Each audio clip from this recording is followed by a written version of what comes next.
All right, so get this right. What if you could walk past like a fortune every time you step outside? Oh, yeah. Not just, some abstract potential, but actual gemstones, like right there under our noses, Right. diamonds, rubies, sapphires, the whole dazzling crew. Hmm. We are deep diving today into a YouTube video Okay. from Cabo de Now Gemstones. And this thing, let me tell you, it is going to change the way you look at your backyard. Like, Yeah. seriously, who needs the lottery when you can have a diamond mine right outside your back door? That's what I'm saying. There's a reason that, seasoned gem hunters, they get so excited about this stuff. Yeah. It's not as far-fetched as it sounds. I mean, once you know how these gems form and where they like to hide, Yeah. every nature walk becomes a treasure hunt pretty much. See, that's what I love about this video is like they start with this crazy story about a kid, right? Right. Finding a multi-million-dollar diamond just playing in the dirt. And it makes you think, like, how many of us are literally stepping on potential riches and we have no idea? Yeah, and that's the thing, right? Rough diamonds, they don't exactly scream, I'm worth a fortune. Right. They can look like just ordinary rocks. And so knowing the shapes of these things, it's absolutely crucial if you want to avoid just walking right past a potential, gold mine. Okay, so let's talk shapes, right?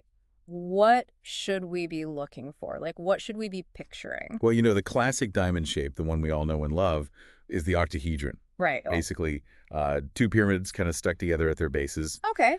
But, they also come in round shapes, Mm-hmm. which are more like, bumpy pebbles, really, thanks to just the natural wear and tear. Yeah. And then there's dodecahedrons, which are, they have 12 or more faces, Okay. and they're kind of like, a cutter's dream. Hold on. 12 faces? That sounds like a geometry lesson. Right. More than a diamond. Yeah, nature's a bit of an overachiever when it comes to diamond shapes. Uh, There are even rarer ones, like the cubic diamond, okay.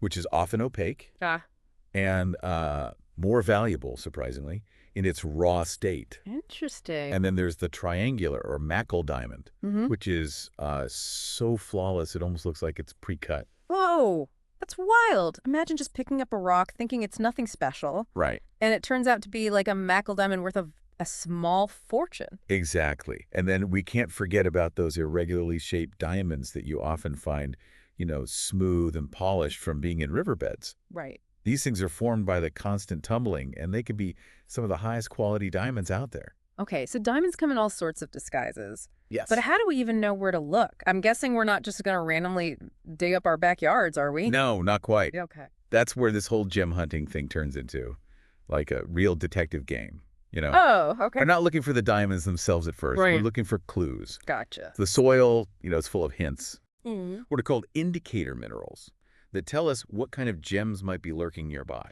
Oh, this is where things get really interesting. So the video dives deep into these indicator minerals, right? Yes. So for instance, you might find something like mica, which looks like these like tiny shiny mirrors Yeah. kind of scattered in the dirt, and that could be a good sign Yeah. that talc, aquamarine, emerald, garnet, ruby, or even sapphire could be around. That's right. Wow, that's a lot. And, if you see a mineral that kind of resembles mica but has a distinct color to it, Okay. like a yellowish, greenish, brownish, reddish hue, Mm. you might have stumbled upon something called floopy. Floppy. Seriously, who comes up with these names? Right. Geologists have a unique sense of humor, I guess. Yeah. But trust me, if you see floopy, you might want to grab your shovel. Okay, so floopy equals potential diamonds. Got it. Yes. What about rocks? Are there like any rocks that scream gems are near? Oh, absolutely. Mm-hmm. For example, pegmatite Mhm. looks similar to granite, but it has much larger grains, and it often contains goodies like quartz, mica, and feldspar. So basically, if you see a rock that looks like granite on steroids, Yeah, pay attention. exactly. Pegmatite can be a real treasure trove, with gems like tourmaline, aquamarine, emerald, and sometimes even garnet and topaz hiding within. Wow. Okay, so we've got mica, floopy, and pegmatite on our like gem hunting bingo card here. Right. What else? Well, schist and mica schist are two more rocks to keep an eye out for. Okay. Schist has this cool dark color with a metallic sheen, Mm-hmm. and it's often found alongside emeralds, tourmaline, and aquamarine. So basically, if you see a rock that shimmers like a disco ball, you might be in luck. You got it. And even granite, although it's not a surefire sign on its own, Right. it can increase your chances of finding topaz, rubies, or garnets if it's found alongside schist. Okay. And remember, those garnets can be a clue for diamonds too. Wait, so are garnets like the best friend of diamonds? Like they always hang out together? Well, not always, but they often form under similar conditions deep within the earth. So finding one can definitely increase your chances of finding the other. Gotcha. It's like they're leaving breadcrumbs for each other and for us gem hunters too. This is getting good. I'm feeling like a detective already. Yeah. What other clues are out there? Well, there's ilmenite, which prospectors have nicknamed iron scrap Okay. because it's so heavy, dark, and metallic. Right. It's often found in volcanic rocks and alluvial deposits, which we'll talk about later. Okay. But it's a strong indicator of diamonds, especially if you spot it alongside floopy or garnet. Iron scrap, floopy, these names are wild. I know, right? It's really making me think about, the ground I walk on in a whole new way. Mm-hmm.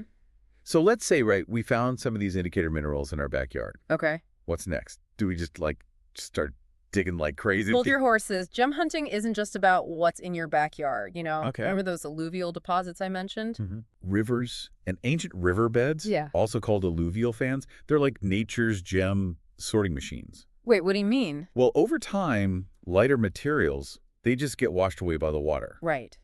leaving behind heavier gemstones like diamonds and rubies, which then get concentrated in these areas. So you're saying that rivers are basically like natural treasure chests just waiting to be opened? Pretty much. I mean, imagine the thrill of sifting through river gravel and uncovering like a sparkling sapphire. Okay, now that's an adventure I can get behind. But hold on, let's say we do find something shiny, right?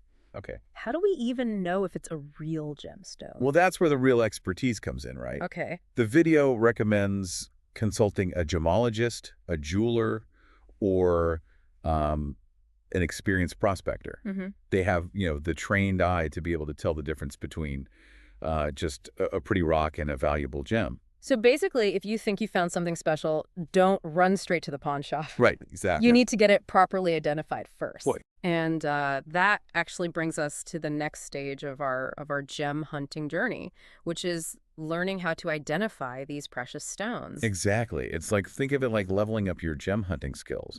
And luckily, the video, it actually recommends a fantastic gemology guide to help you do just that. So we're not just, digging around blindly anymore. We're becoming like amateur gemologists, armed with knowledge, ready to unlock the secrets of the Earth's treasures. That's the spirit. This whole gemology guide thing has got me thinking. It's like, having a treasure map, right? Yeah. In your pocket. Right. We've talked about shapes and, indicator minerals. But there's got to be a whole world of knowledge, waiting to be uncovered. It's true, yeah. A good guide can not only teach you how to identify the gems, but also understand their properties, their history, and the stories that they hold. It's really like unlocking this secret code to the Earth's hidden language. Okay, that sounds amazing. But let's be, realistic for a second. Yeah. What are the actual chances of finding something truly valuable out in the wild? Like, we're not all going to stumble upon a giant diamond like that kid in the story, are we? Well, let's just say that this deep dive has definitely Guidance changed and the way opportunities. I look at, Prospectors at rock and analyzing level. soul to identify potential gemstone suddenly areas. seeing the world This through a different technique lens, is used by where successful potential treasure prospectors. just, like, Learning to lurks around recognize every rough corner. diamond I love shapes. that. It's like turning a Understanding the regular different nature rock crystalline into a forms: real life octahedron, treasure. round, Exactly. dodecahedron, And while, cubic, we macle, can't guarantee irregular. that you'll find It's a crucial diamond the for size of your identification. fist. Utilizing The knowledge indicator that we're minerals for gaining here, gemstone it's prospecting. invaluable. Certain minerals: Yeah. mica, Even if we don't strike flagopite, it rich, pegmatite, the act of schist, searching, gneiss, observing, ilmenite, learning about garnet these can gems, suggest the potential it's a presence of reward in valuable itself. gemstones, I totally agree. including It's diamonds. about Analyzing connecting soil with and nature river on gravel this for deeper indicator level. minerals and Appreciating gemstones. the Practical incredible advice forces is that given on create how to these, observe, collect, beautiful and valuable analyze samples. stones. Using It's like a whole resources new like way digital to gemology experience guides. the outdoors. The source Couldn't recommends have said it using better such myself, and resources for remember, learning about it's not just gemstone about identification diamonds. and Right. There's a whole characteristics. universe of gemstones out Cast there, of characters, Okay, principal Stability. people mentioned. What This other, source like, mentions very gems few should we specific be on the lookout individuals by for? name. Like, give us the The rundown focus of the is gem on world's, general practices favorites. and Well, besides anecdotal diamonds, we've stories. got the The classics, gem right? hunter Yeah. narrator. Emeralds, rubies, This is the sapphires, persona of the video. tourmaline, Source, and, providing information, aquamarines. advice, and These are the encouragement to indicators viewers that gems interested are in often gem hunting. fish the highest They are prices, knowledgeable about and have gemstones, captivated people their for formation, centuries. Okay, so those are identification, like, and prospecting the stars of techniques. the show. Little Oh, yeah. girl But and what about, identify. like, A young girl who discovered a large yellow diamond near an abandoned mine. Her discovery ultimately led to a significant financial gain for her and her uncle. Uncle of the little girl, unidentified, the recipient of the discovered yellow diamond, who initially underestimated its value and sold it for a low price. Julien Nenes, a Frenchman who discovered a 7.46-carat diamond at Crater of Diamonds State Park in Arkansas. This example is used to illustrate the possibility of finding diamonds in certain regions. Successful prospectors mentioned a general group of individuals who have effectively used the technique of analyzing sulfur indicator minerals to find gemstones. They are presented as examples of the efficacy of the described methods. Gemologist, jeweler, experienced prospector mention, professionals who can assist in the identification of found stones. They possess specialized knowledge in gemology and mineralogy. We talked about for diamonds? Yeah. They can also point to the presence of these other gems as well. Wait, so we're not just limited to, searching for diamonds. Yeah, no. We can use this knowledge to find all sorts of, precious stones. Precisely. It's like having this master key that unlocks a whole treasure chest of possibilities. Yeah. The key is to keep our eyes peeled, our minds open, and our gemology guys handy. Gotcha. You never know what you might find. Okay, I have to admit, this whole deep dive has me feeling like a kid again. Excited about the prospect of exploring and discovering hidden treasures. It's like the world has suddenly become this giant scavenger hunt. I know exactly what you mean. And that's what I love about gem hunting. It brings out that explorer in all of us, reminding us that there's still so much wonder and beauty to be found in the world, and often right under our noses. Yeah. Earlier we were talking about how, finding a multi-million-dollar diamond might be easier than winning the lottery. Uh-huh. That still sounds pretty wild to me, but Yeah. I'm starting to, see the logic.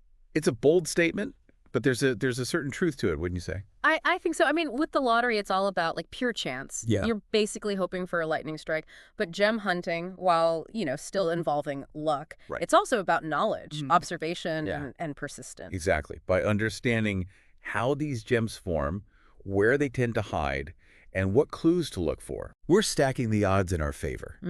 It's like we're becoming gem detectives, using our newfound knowledge to crack the case of the Earth's hidden treasures. So it's not just blind luck. No. It's about being in the right place at the right time, but also, having the knowledge and the eye to recognize what you're looking at. Precisely. Yeah. Remember that story about the little girl who found the yellow diamond? Yeah. She wasn't actively searching for diamonds, but, she was curious, she was observant, and she was in the right environment. And that, combined with a bit of luck, led to an incredible discovery. Yeah, it makes you wonder how many other, incredible discoveries are just waiting to be made. Yeah. Simply because people aren't paying attention, or they don't know what to look for. That's the beauty of knowledge, isn't it? It opens our eyes to possibilities we never even knew existed. Right. It allows us to see the world with this, fresh perspective, and to appreciate the hidden wonders that surround us.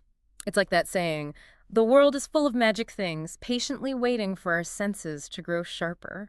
I love that. Yeah. And that's exactly what this deep dive is all about. It's about sharpening our senses, expanding our knowledge, and embracing the thrill of discovery. And who knows, maybe one of our listeners will be the next person to stumble upon a life-changing gem. Right. All thanks to this newfound knowledge. Okay, I'm officially hooked. This deep dive has gone from diamonds and dollar signs to something much, much deeper. Yeah. A sense of wonder, a connection with nature. And the realization that adventure can be found anywhere, even in our own backyards. Yeah, that's the beauty of it, isn't it? Yeah. It's a reminder that, the most valuable treasures aren't always measured in monetary terms. Right.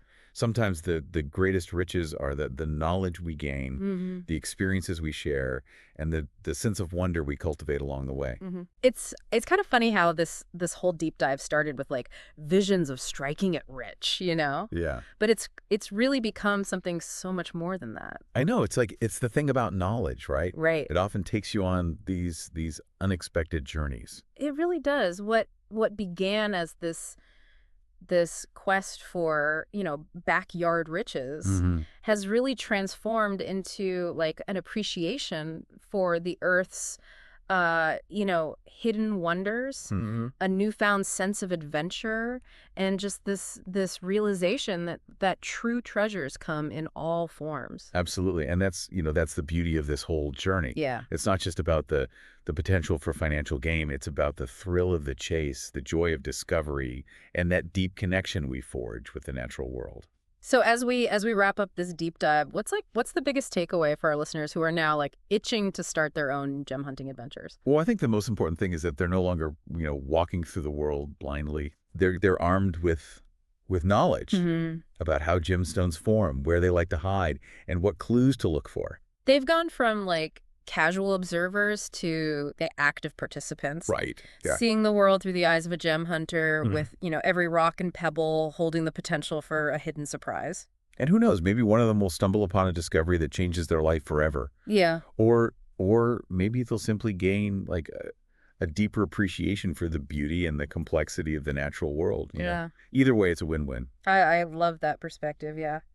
So for everyone listening out there, remember to keep your eyes open, your minds curious, and your sense of adventure alive. The Earth is full of hidden wonders just waiting to be discovered. And remember, even if you don't find a diamond the size of a house, the knowledge you've gained, it will enrich your life in countless ways. Happy hunting, everyone. And that's a wrap on this deep dive. Until next time, keep exploring.